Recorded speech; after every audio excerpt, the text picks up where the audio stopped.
In this video, we will show you how to make Premiere video on YouTube. First, make sure you have the video that you want to upload and then log in into your YouTube dashboard. Then you can click the create button and choose upload videos.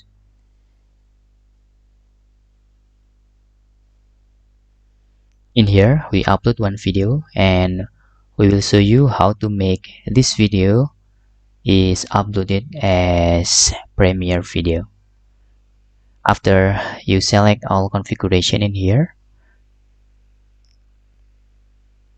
you can click next. In here, the most important thing, from the visibility tab, you must click schedule to make your video set as Premiere.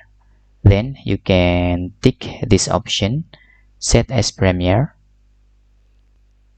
and you can make schedule here. For example, the video is yesterday in the 8 a.m. for example,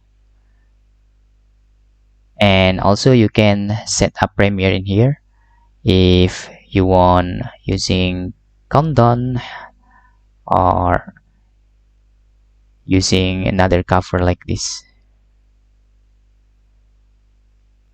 Okay, I will choose classic theme.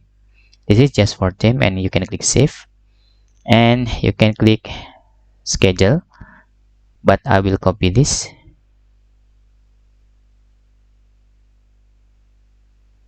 and your video has been set into Premiere on October 16, 2022 at 8 a.m. For example, we can paste and see the Premiere video look like this. That's all tutorial how to make Premiere video on YouTube. Hope this video helpful for you.